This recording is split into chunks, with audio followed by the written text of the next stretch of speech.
This podcast is brought to you by Most Valuable Podcasts, leading the league in podcasting entertainment.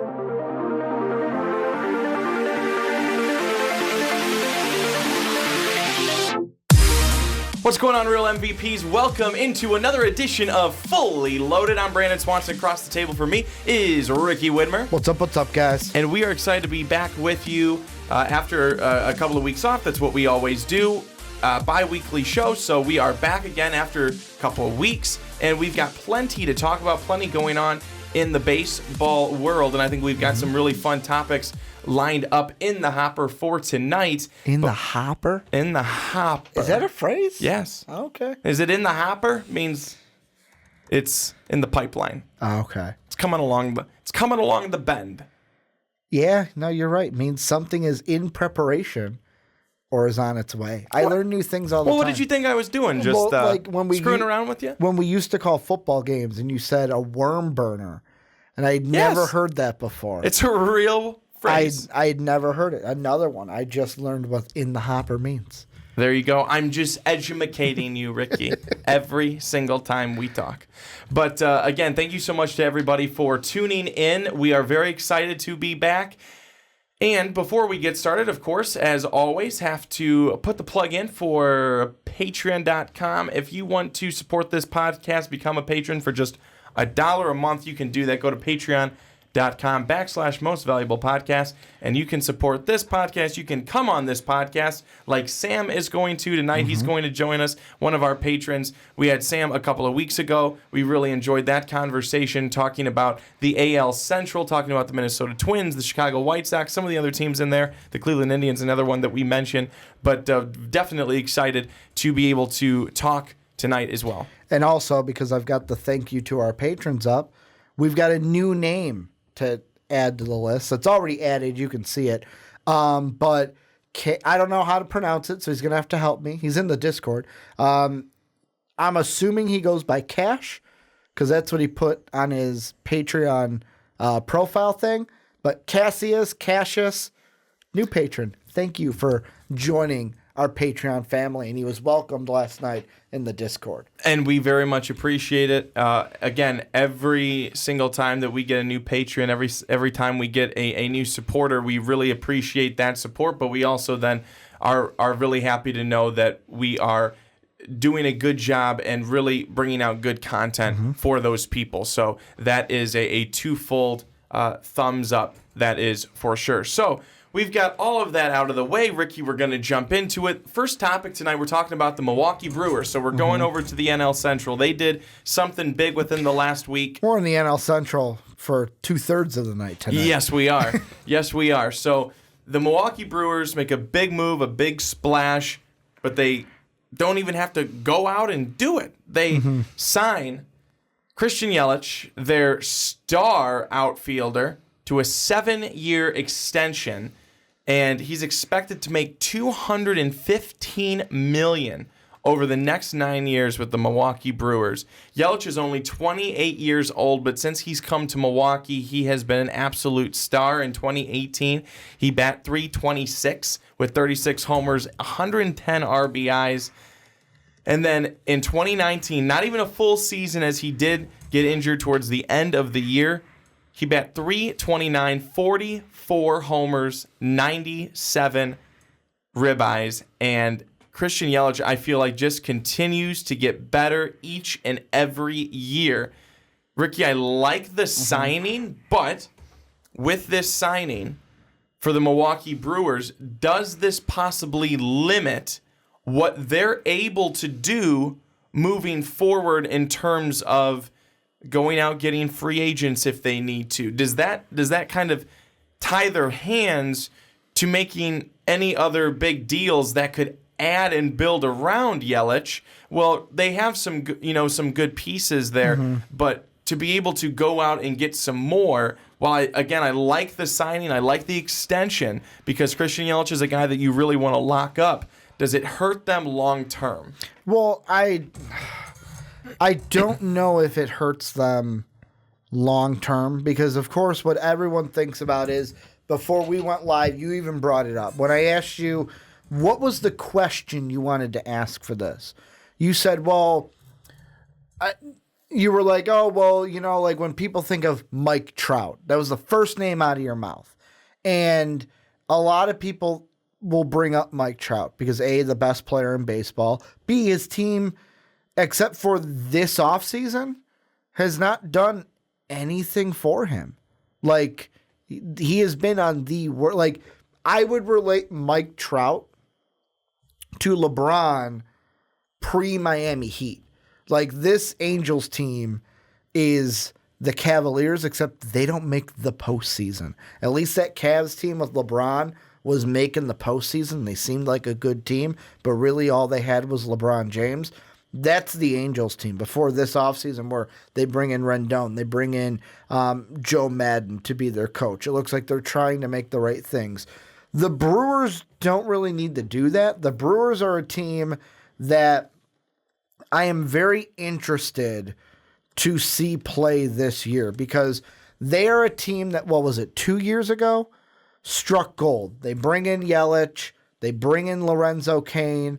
I'm trying to think. Grandal was not a signing outside. Was he in the Yelich trade from the Marlins?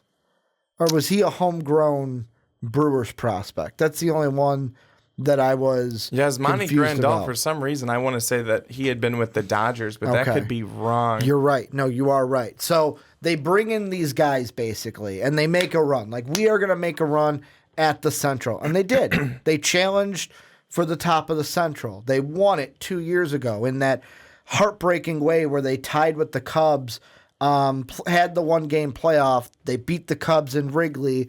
They win the division. But then really, what have they done since? It was 2018. That was the Yelich MVP year, the year that I talked about where they beat the Cubs for the one-game playoff. They sweep the Rockies. Like, this is a team, 96 wins, came out with a mission. We are going to go, and we are going to go for it. And they lose to the Dodgers, let alone in 7 games. They lose to the Dodgers in the NLCS. This is a team that in 2019, we thought they're going to be right in it. They are going to go and make a run, put this team down as one of your World Series favorites. Well, they didn't have that great of a year. They finished second in the Central behind the Cardinals. Okay, don't worry. They're the favorite to win the wild card game against the Nationals. But Yelich gets injured late in the year. They lose that game to the Nationals. Nationals go on a run. We know what happens. They win the World Series. This is a team that I feel like because Grandal left, this was the move they had to make. Because this is a team that I think if they don't win, I'm going to say if they don't win a World Series with Yelich on the team, that would be a failure. That'd be a disaster. It's a failure. It'd be a disaster. Because no way you go all in. I'm going to say go all in and bring in Grandal, bring in Yelich, bring in Lorenzo Cain. And if you can't get anything from it, and to be one win away from the World Series in 2018, now you would have lost that World Series because the Red Sox cheated. That was the Red Sox year, right? It was 2018, 2017 was the Astro year. So you would have lost because you went up against cheaters. But then people would have thought, okay, well, we're going to not put that against you because people cheated. But you came one game away from the World Series. And then based off of what happened last year, I think the Brewers, they have to win with Yelich and Cain. And yes, this hurts what they can do, but I feel like because Grandal left, they could take the money that they probably would have gave Grandal, and that's why we're seeing the extension for Yelich happen right now. And just looking at a lot of the future payrolls on the team. So Yelich obviously locked up for quite some time. He's got making 12.5 in 2020, 14, 2021, then it's 26, 26, 26, 26, 26. Ryan Braun, he's making $17 million this year, scheduled for $4 million next year. Kane, $16 million this year, 17 in 2021, 18 in 22. Outside of that, there's really no one making any big money. Obviously, El Garcia, it says that he's set to make $10.75 million in 2021. A lot of these guys are free agents or arbitration at that point, or pre-arbitration, all those types of different things. So there's really not a lot of big contracts on here outside of Yelich and Kane for the next couple of years, Braun this year.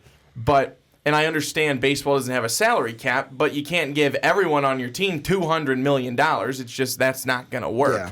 So I like I said, I like the signing. I think it's a good signing, but I wouldn't want to see the Brewers, who have been a pretty good team over the last couple of years in the NL Central and be pretty competitive. You wouldn't want to see that. Well, Cubs fans and other fans of teams in the NL Central would be like, sure, they don't have to be competitive. We'd be okay with that. But if you're a Brewers fan, you don't want to have it turn in to where it's, wow, we have one really, really good player on our team, and we have a lot of okay guys around him.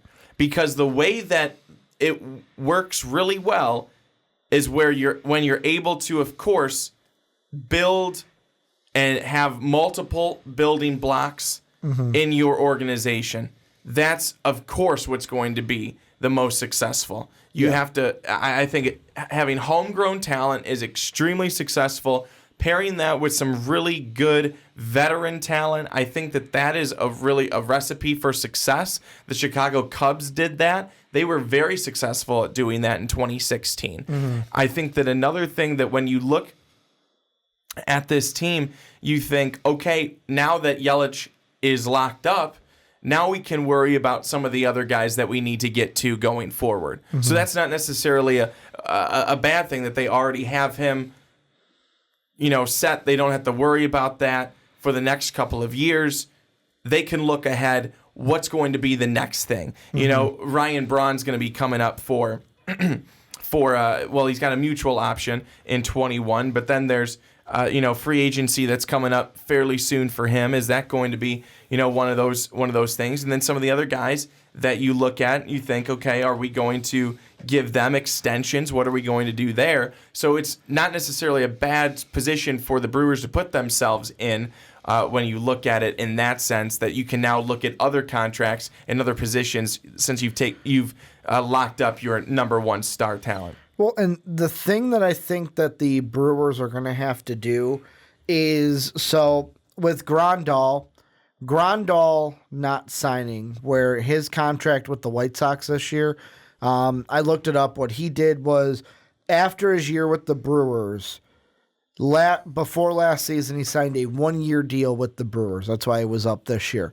I couldn't remember if it was a trade or free agency, but yes, he signed with the Brewers in free agency. This year with the White Sox, only a $73 million deal. So it's nowhere near where Yelich is getting. And I'm not saying that he deserves that much money. I'm just trying to put it in retrospect. But I think what the Brewers are going to have to do is, until they find that guy, because I feel like you've got a nice building block already. You've got Yelich. You've got Lorenzo Cain. Those are your two big stars on this team.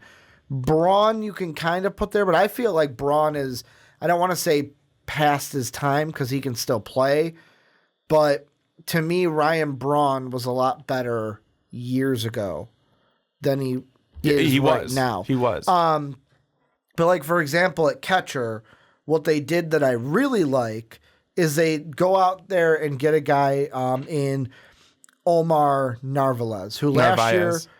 Narvaez. Remember, I talked about him on What's Your Fantasy last year when we were talking about like sleepers or guys who could break out, because I really liked what he could do with the Brewers. Or not with the Brewers, with the Mariners last year. But now he comes ahead and comes over to the Brewers in the Adam Hill, where they sent Adam Hill and a 2020 competitive balance round B draft pick, whatever the hell that means. Basically a draft pick and Adam Hill going to the Mariners. Omar is now on the Brewers, and that is someone that can help your team right away. He was on our fantasy team last year. Guy who can get on base. He had an .813 on base percentage last year. .460 slugging percentage, was batting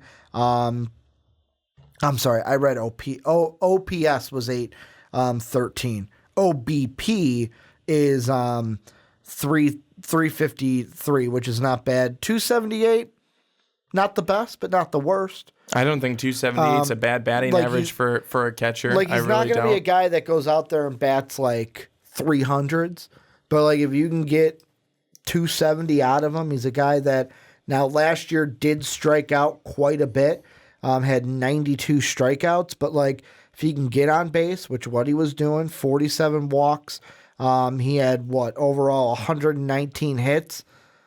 That could be a good bargain for them at about like just over $2 million. And he's got control because he's got 2 years of arbitration, I think? Yeah, 2 years of arbitration before he becomes a free agent in 2023. Yeah, I like Omar Narvaez. He was on the White Sox for a little bit, and he did really... Got traded to the Marlins. Yeah, he did to the Mariners. He did well on the White Sox, and I think that Omar Narvaez is a good player. I think he's a good catcher. I think he does a really good job behind the plate. And what the White Sox started to see, and then what he certainly did with Seattle, was he started to hit. And 22 home runs, I think, from the catcher position for one guy is, I think that's pretty impressive. Yeah. Catchers aren't necessarily known for all of their big power unless you're Gary Sanchez. And I think that it's, a really good deal. And like you said, almost a steal for the Milwaukee Brewers to be able to have him as well. And you look at another guy who's a former White Sox as well, is Avisail Garcia. Avi, pretty good player, spent last season with the Tampa Bay Rays. And looking, former White Sox as well. Yes, he sure is. And looking at what he did last year, he bat .236, which was not great. He only played in 93 games, 19 homers, 49 RBIs. Excuse me. That was his last season with the White Sox. And then his season with Tampa Bay, .282, 20 homers, 72 RBIs in 125 games. That's not bad at all. You start to see this guy playing a little bit more regularly. They have him projected. BaseballReference.com has him projected for 20 homers, 68 RBIs, a .277 batting average, a .329 on-base percentage. OPS is .796, not great. But I think that, you're looking at some guys who, Avi, what they're paying for him is a 2-year, $20 million deal with a 2022 team option.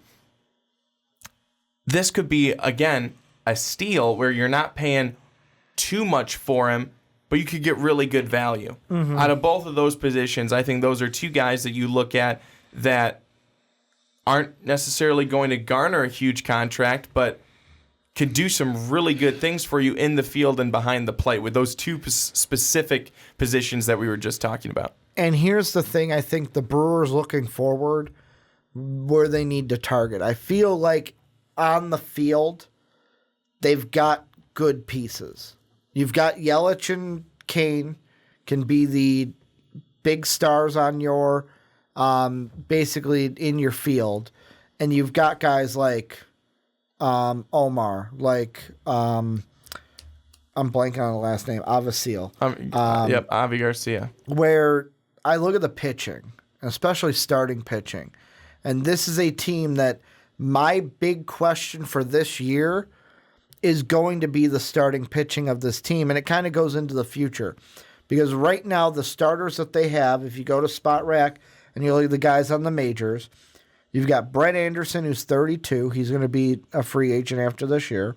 You've got Josh Lindblom, who's 33. He's locked down at about just over $3 million until 2023. You've got Adrian Hauser, 27-year-old, under team control next year, then 2 years of arbitration before he's up in 2024. You've got Eric Lauer, 25-year-old young gun, who's got 4 years of arbitration, and then Brandon Woodruff, who's 27, who also has 4 years of arbitration. Now, Woodruff is probably going to be your ace this year. That's what I'm thinking.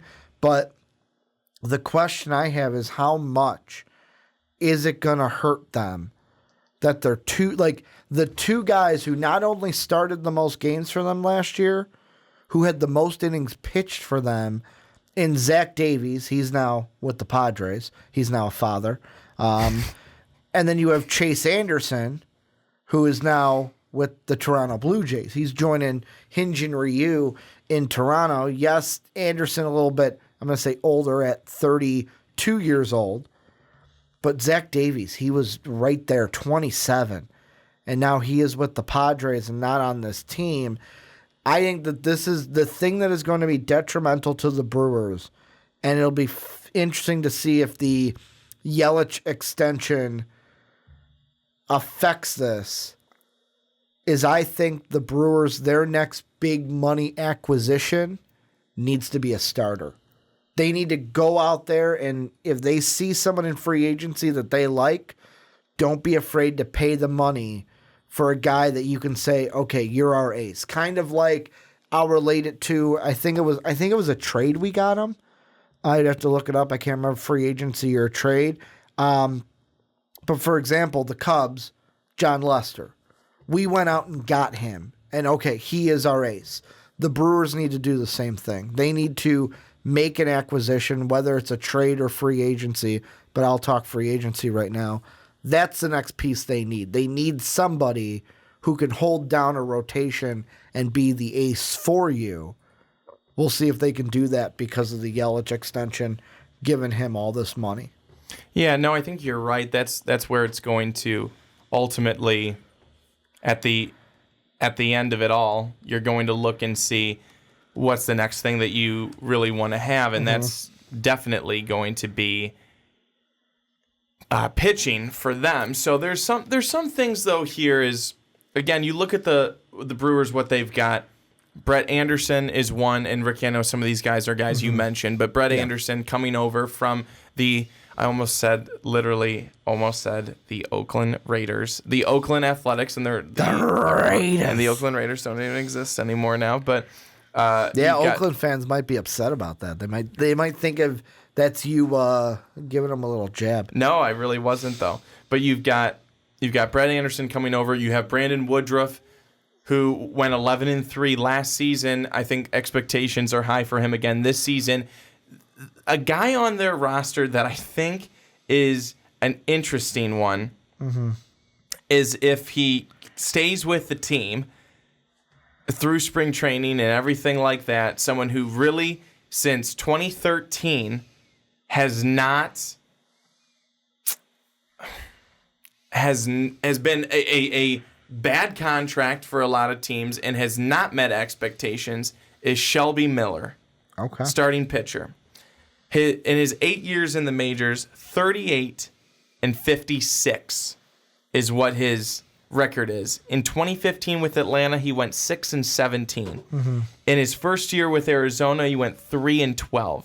He has struggled mightily, and that's putting it nicely.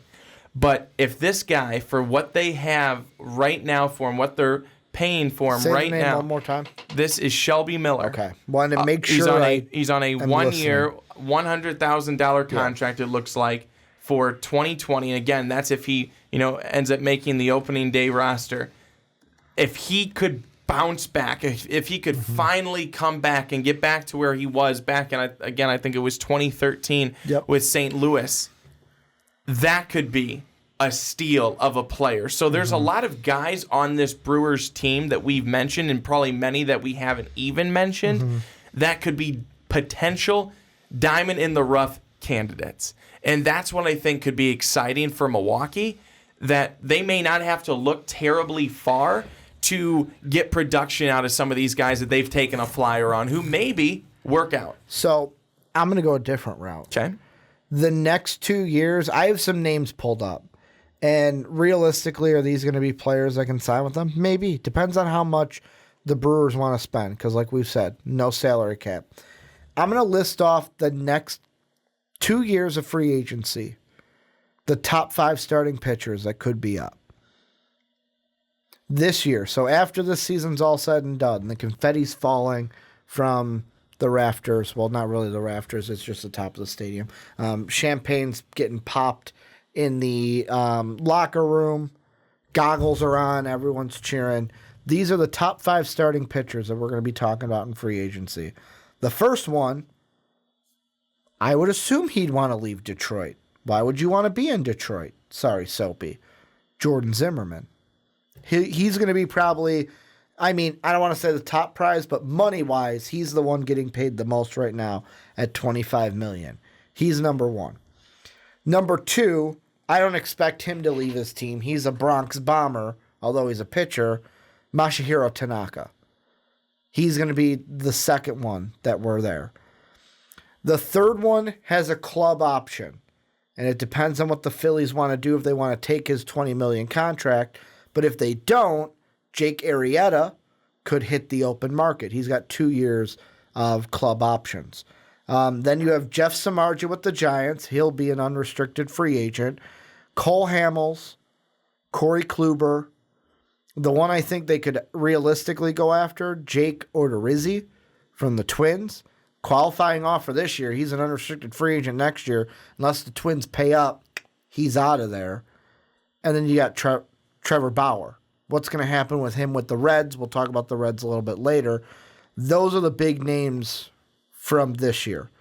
Then in 2022, the list gets a little bit smaller, but it gets so much better, Brandon. 5 guys. I know I said 5 guys for the last one, which was more, but here's 5 guys for you. In 2022, Zach Greinke is up. How's he doing with the Astros at that time? The Astros also are losing Justin Verlander potentially. Now Verlander's a little older, 39 years old. Maybe he hangs it up then. But Verlander would be one. Clayton Kershaw is a free agent. I don't think he leaves the Dodgers, but who knows? 2 years, anything can happen. Max Scherzer of the Nationals. John Lester of the Cubs. Are the Cubs going to want to pay John Lester? How does the Chris Bryant thing affect how they move forward? Maybe we pay Chris Bryant and then, you know what, we're going to get rid of John Lester and have that come off the books. Who knows?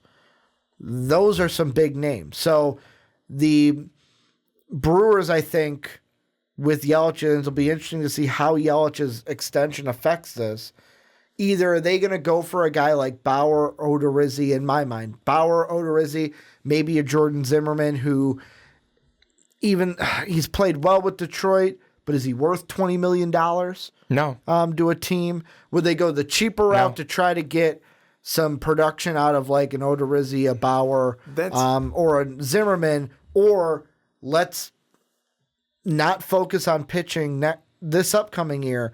Let's wait for 2022 and just fucking pull up the Brinks truck and try to get one of these top guys like a Greinke, a Kershaw, a Scherzer, or a John Lester. But see, that's the perfect thing about this next season, next off season. You don't have to pull up the Brinks truck. Mm-hmm. Most of those guys that you mentioned should not garner even $20 million a year. I'm sorry. Maybe Tanaka? Maybe. But he's been crap the last 2 years by most standards, definitely Yankee standards. Yeah. Like maybe Tanaka. He hasn't been doing that great. A lot of these other guys, they're not like studs. Just saying. So I think that would be the offseason where you can really add some more. They're not, you don't have to overpay for them. Maybe even add 2 instead. Like maybe add 2 for the price of 1, kind of. Possibly, yeah. Maybe. Or even if you're like, okay, we're signing a Trevor Bauer and like a guy that I didn't mention, like James Paxton will be up. Marcus Stroman. You've got Marcus Stroman. I think you should have thrown him in there. I like him. Rick Porcello. A guy's name who I can't say to save the life of me.